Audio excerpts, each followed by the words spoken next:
जय हिंद साथियों। आगामी लेखपाल भर्ती परीक्षा के लिए ग्रामीण विकास प्रवेश के नवे एपिसोड में आपका फिर से एक बार स्वागत है। यदि आपने 8 एपिसोड नहीं देखा है तथा जीके और हिंदी का प्रैक्टिस नहीं देखा है तो देरी किस बात का है, अभी जाएं, वीडियो के नीचे डिस्क्रिप्शन में उसका लिंक है और उसे जरूर देखिए।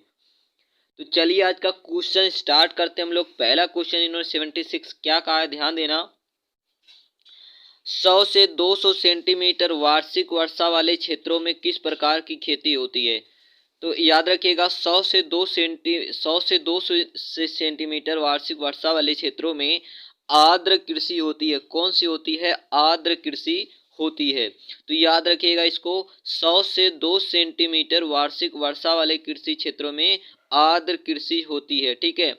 अगर बात करें, ध्यान देना, अगर बात करें हम लोग सिंचित कृषि, तो ध्यान देना ऐसे क्षेत्र जहां पे 50 से 100 सेंटीमीटर, कितना, 50 से 100 सेंटीमीटर वार्षिक वर्षा होती है, ऐसे को हम लोग सिंचित कृषि कहते हैं। ठीक है। और ध्यान देना ये विशेषकर पंजाब, हरियाणा, ठीक है, पश्चिमी यूपी हो गया, तमिलनाडु हो गया, आदि क्षेत्रों में पाई जाती है। यहाँ पे प्रमुख रूप से गेहूं और गन्ना का उत्पादन होता है। ठीक है। अगर बात करें हम लोग तर्क कृषि की, तर्क कृषि क्या होता है, तो ध्यान देना, तर्क कृषि वह कृषि होती है जहां पे वार्षिक वर्षा 200 सेंटीमीटर से ज्यादा होती है। ठीक है। अगर वार्षिक वर्षा 200 सेंटीमीटर से ज्यादा होती है तो उसे क्या कहते हैं? तर्क कृषि कहते हैं। और ये प्रायः जो है मध्य और पूर्वी हिमालय, असम, त्रिपुरा, मिजोरम, मेघालय, पश्चिम बंगाल, ठीक है, इसके अतिरिक्त पश्चिमी समुद्री और तटीय मैदान, यहाँ पे ये प्रमुख रूप से पाई जाती है। और ऐसे तर्क कृषि में प्रमुख रूप से चावल हो गया, जूट का उत्पादन किया जाता है। ठीक है। बाकी शुष्क कृषि की बात करें तो जहाँ पे आपका वर्षा बहुत ही कम होता है। ठीक है। आर्द्र कृषि तो आपने जान ही लिया, या आर्द्र कृषि जहाँ पे 100 से 200 सेंटीमीटर वार्षिक वर्षा होती है उसे क्या कहते हैं? आर्द्र कृषि कहते हैं। ठीक है, उसे क्या कहते हैं? आर्द्र कृषि। मध्य और पूर्वी गंगा मैदान, ब्रह्मपुत्र घाटी, उत्तरी पूर्वी पठारी भाग, ध्यान देना, ऐसे क्षेत्रों में आर्द्र कृषि पाई जाती है। यहाँ पे क्या होता है, वर्ष में 2 फसलों के अलावा कभी कभी जायद भी उगाया जाता है। तो आपको पता हो गया। ध्यान देना, अगर आपका है कौन सा, सिंचित कृषि, तो 50 से 100 सेंटीमीटर के बीच में वार्षिक वर्षा होती है। किसमें? सिंचित कृषि में 50 से 100 सेंटीमीटर के बीच में वर्षा होती है। सिंचित के बाद आ जाएंगे आर्द्र, तो 100 से 200 सेंटीमीटर के बीच वार्षिक वर्षा होती है। तर्क कृषि की बात करें तो 200 सेंटीमीटर से अधिक वार्षिक वर्षा होती है। तो 76 का कौन सा याद रखिएगा? बी वाला याद रखिएगा, बी वाला आपका सही हो जाएगा। चलिए 77 की बात करते हैं। नारियल उत्पादक शीर्ष राष्ट्र कौन सा है? यानी कि विश्व का वह कौन सा देश है जहां पे नारियल सबसे ज्यादा होता है? तो याद रखिएगा इंडोनेशिया में। कहां पे होता है? इंडोनेशिया में। ठीक है। इंडोनेशिया जो राष्ट्र है ये नारियल उत्पादक शीर्ष राष्ट्र है। अगर बात करें दूसरे नंबर पे, तो दूसरे नंबर पे फिलीपींस आता है। ठीक है। तीसरे नंबर पे बात करें तो अपना इंडिया आता है। ठीक है। तो नारियल उत्पादन में भारत का जो स्थान है वो कौन सा है? तीसरा स्थान है। तो 77 का याद रखिएगा कौन सा हो जाएगा आपका? ए वाला सही हो जाएगा, इंडोनेशिया। भारत का स्थान कौन सा है? तो तीसरा है। दूसरे स्थान पे कौन है? तो फिलीपींस है। ठीक है। चलिए 78 की बात करते हैं। इन्होंने क्या कहा, ध्यान दीजिएगा। 78 में इन्होंने कहा कि भैया मृदा की घटती हुई उर्वरता एवं उत्पादकता को बचाने के लिए किस प्रकार की कृषि पद्धति आवश्यक हो गया है? तो याद रखिएगा कौन सी कृषि आवश्यक हो गया है? तो परमाकल्चर। कौन सा? जो परमाकल्चर कृषि है ये क्या हो गया है? आवश्यक हो गया। ठीक है। क्योंकि ध्यान देना, घटती हुई उर्वरता जो है इसको क्या करने के लिए? बढ़ाने के लिए। और ध्यान देना कृषि पद्धति, कौन सी कृषि पद्धति का प्रयोग किया गया है? तो याद रखिएगा कौन सा? परमाकल्चर। कौन सा आपका हो जाएगा? परमाकल्चर आपका हो जाएगा। ठीक है। तो इसको बढ़िया से याद रखिएगा। ठीक है। कब इसका प्रयोग किया जाएगा? जब ये आपका, ध्यान देना, उत्पादकता बचाने के लिए। और परमाकल्चर अगर बात करें तो ध्यान देना इसे सतत कृषि भी कहते हैं। परमाकल्चर को सतत कृषि भी कहते हैं। भूमि प्रबंधन से रिलेटेड विशेष दृष्टिकोण है ये। और ध्यान देना इसी को पारिस्थितिकी कृषि भी कहते हैं। ठीक है। तो 78 का डी वाला याद रखिएगा। चलिए नेक्स्ट क्वेश्चन की बात करते हैं। क्वेश्चन नंबर 79 की बात करते हैं। चलिए तो 79 में इन्होंने क्या कहा, ध्यान दीजिएगा। 79 में इन्होंने कहा भैया तिलहन प्रौद्योगिकी मिशन को कब प्रारंभ किया गया?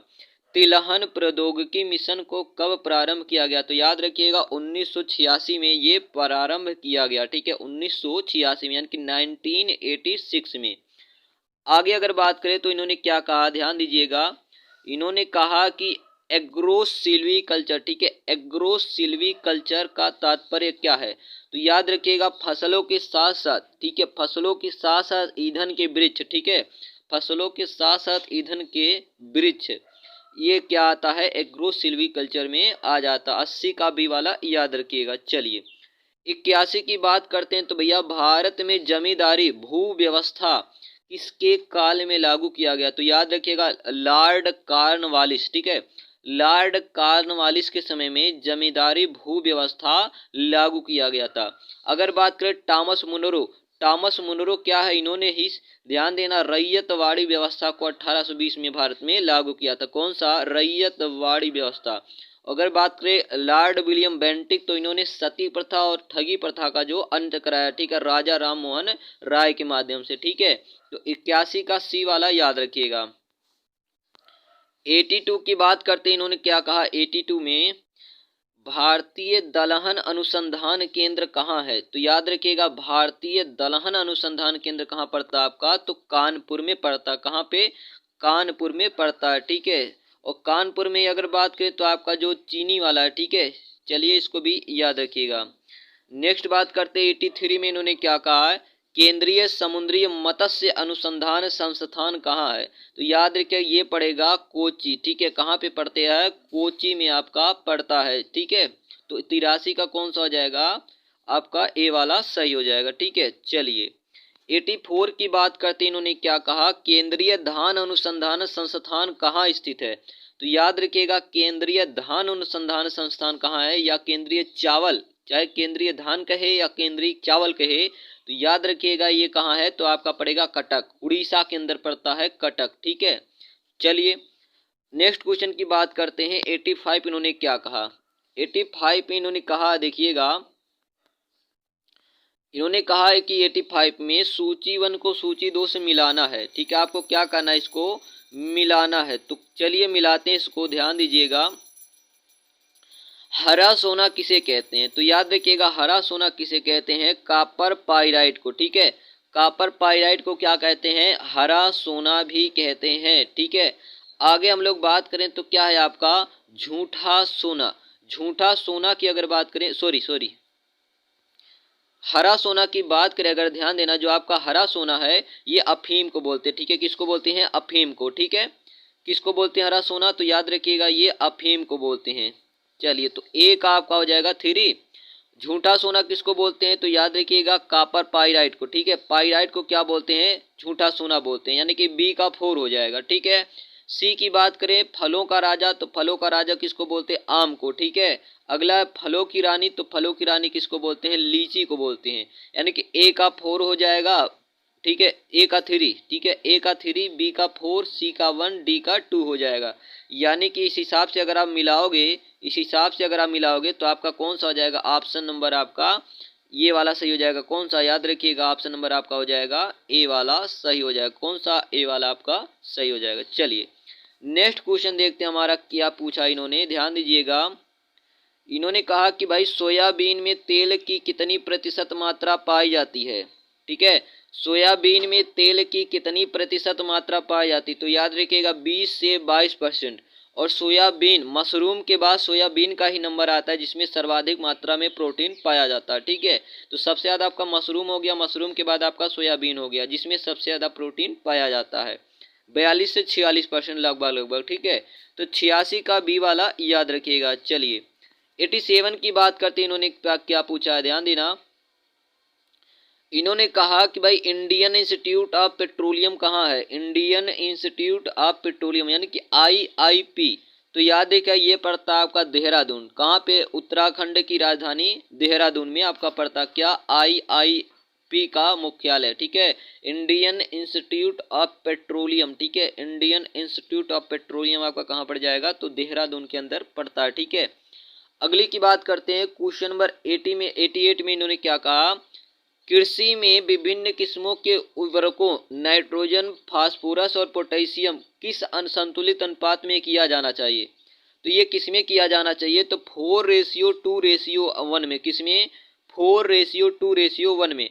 परंतु ध्यान देना, अब ये अनुपात बदल दिया गया है और कितना कर दिया गया? तो 6:3:1 कर दिया गया। ठीक है, 6:3:1। ठीक है, चलिए 89 की बात करते हैं। इन्होंने क्या कहा, ध्यान दीजिएगा। 89 में इन्होंने कहा कि भैया पंजाब के अलावा बासमती चावल के निर्यात क्षेत्र का स्थापना और किस राज्य में की गई है? तो याद रखिएगा, ये पश्चिमी उत्तर प्रदेश। ठीक है, पश्चिमी उत्तर प्रदेश में। नेक्स्ट की बात करते हैं। 90 नंबर क्वेश्चन में इन्होंने क्या कहा, ध्यान दीजिएगा। इन्होंने कहा है कि भाई उत्तर प्रदेश किस प्राचीनतम भूभाग का एक हिस्सा है? तो याद रखिएगा, जो उत्तर प्रदेश है ये आपका प्राचीन गोंडवाना लैंड, ठीक है, गोंडवाना लैंड का ही एक भूभाग का हिस्सा है। ठीक है, तो उत्तर प्रदेश प्राचीनतम भूभाग किसका? गोंडवाना लैंड का ही एक हिस्सा है। तो डी वाला 90 का आपका हो जाएगा। 91 की बात करते इन्होंने क्या कहा, कपास के कीट रोधी, ठीक है, कपास के कीट रोधी पौधे जैसे अनुवांशिक इंजीनियरी द्वारा एक जीन को निविष्ट कर निर्माण किए गए जो लिया गया है। तो याद रखिएगा, ये जीवाणु से। ठीक है, कहाँ से लिया गया? तो जीवाणु से। 91 का आपका बी वाला सही हो जाएगा। 92 की बात करते हैं। आयरन की सर्वाधिक मात्रा किसमें पाई जाती है? तो याद रखिएगा, एप्पल में पाई जाती है। ठीक है, एप्पल और सेब के बीजों में ध्यान देना, साइनाइड की मात्रा बहुत अल्प मात्रा पाई जाती है। आपको पता होगा, जब सेब काट के रख दिया जाता है तो थोड़े समय के पश्चात वो भूरा कलर का हो जाता है। ठीक है, जैसे सफ़ेद है सेब होता है, उसको काट के रखेंगे तुरंत तो वो सफ़ेद रहता है, परंतु कुछ समय बाद वो भूरा हो जाता है, क्योंकि उसमें आयरन की बहुत ज़्यादा मात्रा पाई जाती है, जिसके कारण क्या होता है, वो भूरा हो जाता है। और सेब के बीजों में क्या पाया जाता है? तो साइनाइड की बहुत अल्प मात्रा पाई जाती है। तो 92 का ए वाला याद रखिएगा। चलिए 93 की बात करते हैं। इन्होंने क्या कहा, ध्यान दीजिएगा।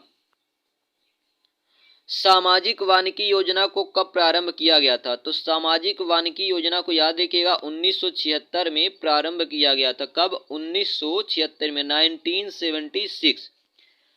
94 क्वेश्चन की बात करते हैं। इन्होंने क्या कहा, ध्यान दीजिएगा। इन्होंने कहा कि भाई केंद्रीय विश्वविद्यालय, ठीक है, केंद्रीय कृषि विश्वविद्यालय किस राज्य में स्थित है? तो केंद्रीय कृषि विश्वविद्यालय जो आपका पड़ता है कहाँ पे? मणिपुरा में। ठीक है, कहाँ पे? मणिपुरा में। और प्रथम केंद्रीय विश्वविद्यालय, ध्यान देना, जो प्रथम कृषि विश्वविद्यालय कहाँ स्थापित किया गया था? तो आपका ये पड़ेगा पंतनगर उत्तराखंड में। ठीक है, प्रथम कृषि विश्वविद्यालय कहाँ स्थापित किया गया था? तो पंतनगर उत्तराखंड में। ठीक है, चलिए आगे बात करते हैं हम लोग। 95 की बात करते हैं। इन्होंने क्या कहा, इन्होंने कहा कि भाई हरित क्रांति का सर्वाधिक सकारात्मक प्रभाव किस पे पड़ा? तो ध्यान देना, भारत में हरित क्रांति का जनक एम.एस. स्वामीनाथन को कहा जाता है, विश्व में डॉक्टर जॉन बोरलॉग को कहा जाता है। ठीक है, और ये याद रखिएगा, भारत में सबसे ज़्यादा जो प्रभाव पड़ा तो गेहूं के उत्पादन पर। ठीक है, गेहूं के उत्पादन पर पड़ा। तो याद रखिएगा, बी वाला आपका सही होगा। अगला बात करते हैं क्वेश्चन नंबर 96 में। इन्होंने क्या कहा, 96 में छिड़काव सिंचाई, ध्यान देना, छिड़काव सिंचाई, इसी को टपक सिंचाई भी कहते हैं। ठीक है, इसी को क्या कहते हैं? टपक सिंचाई। ठीक है, या टपक इरिगेशन किस स्थानों के लिए सर्वोत्तम विधि मानी जाती है? तो याद रखिएगा, ये रेगिस्तानी क्षेत्र में। इसमें क्या होता है, पाइप के माध्यम से बूंद बूंद करके पौधों के जड़ों में पानी को गिराया जाता है, जिसको टपक सिंचाई या टपक इरिगेशन या छिड़काव सिंचाई भी कहते हैं। तो 96 का आप लोग सी वाला याद रखिएगा। 97 की बात करते हैं। इन्होंने क्या कहा, गन्ने के रस में समग्र ठोस पदार्थ के प्रतिशत को क्या कहते हैं? तो ब्रिक्स कहते हैं। क्या कहते हैं? ब्रिक्स कहते हैं। चलिए आगे बात करते हैं। 98 में इन्होंने क्या कहा, उत्तर प्रदेश की पूर्वी सीमा निम्नलिखित में से किससे मिलती है? तो याद रखिएगा, ये आपका हो जाएगा, यहाँ पे ध्यान देना, पूर्वी सीमा तो बात करें तो बिहार से। ठीक है, पूर्वी सीमा बिहार से। उत्तरी सीमा की बात करें तो नेपाल से हो जाएगा। ठीक है, नीचे वाला बात करें भाई दक्षिणी सीमा तो मध्य प्रदेश से। ठीक है, तो याद रखिएगा, ए वाला आपका सही हो जाएगा। 99 की बात करती है। इन्होंने क्या कहा, देश के दूध उत्पादन में सर्वाधिक योगदान किसका है? तो याद रखिएगा, भारत देश में दूध के उत्पादन में सबसे बड़ा योगदान है भैंसों का। ठीक है, और यहाँ पे ध्यान देना, जो मुर्रा भैंस है, ठीक है, मुर्रा हो गया, ठीक है, और मेहसाना हो गया, ठीक है। तमाम प्रकार की भैंसों की नस्लें पाई जाती हैं। तो याद रखिए, और भारत दूध के उत्पादन में प्रथम स्थान पे भी आता है विश्व में, ठीक है। चलिए, और अपना उत्तर प्रदेश राज्य जो इसमें आ जाए पहले स्थान पे। तो 99 का बी वाला याद रखिएगा। चलिए, आज के लास्ट क्वेश्चन की बात करते हैं। इन्होंने क्या पूछा है, निम्नलिखित में से किस फसल का उत्तर प्रदेश भारत में सर्व प्रमुख उत्पादक है। तो याद रखिएगा गेहूं, ठीक है। कौन सा हो जाएगा आपका, गेहूं आपका उत्तर प्रदेश भारत में सर्व प्रमुख उत्पादक स्थान रखता है। तो 100 का आपका हो जाएगा डी वाला सही हो जाएगा। तो यहाँ पे आपका मोस्ट इंपॉर्टेंट क्वेश्चन जो 25 क्वेश्चन था कंप्लीट होता है ग्रामीण विकास प्रवेश का। आई होप आपको क्वेश्चन और वीडियो पसंद आया होगा। अगर वीडियो पसंद आए तो वीडियो को लाइक करना और चैनल को सब्सक्राइब करना मत भूलिए। स्वस्थ रहें, स्वच्छ रहें, मिलते हैं अगले वीडियो में। धन्यवाद।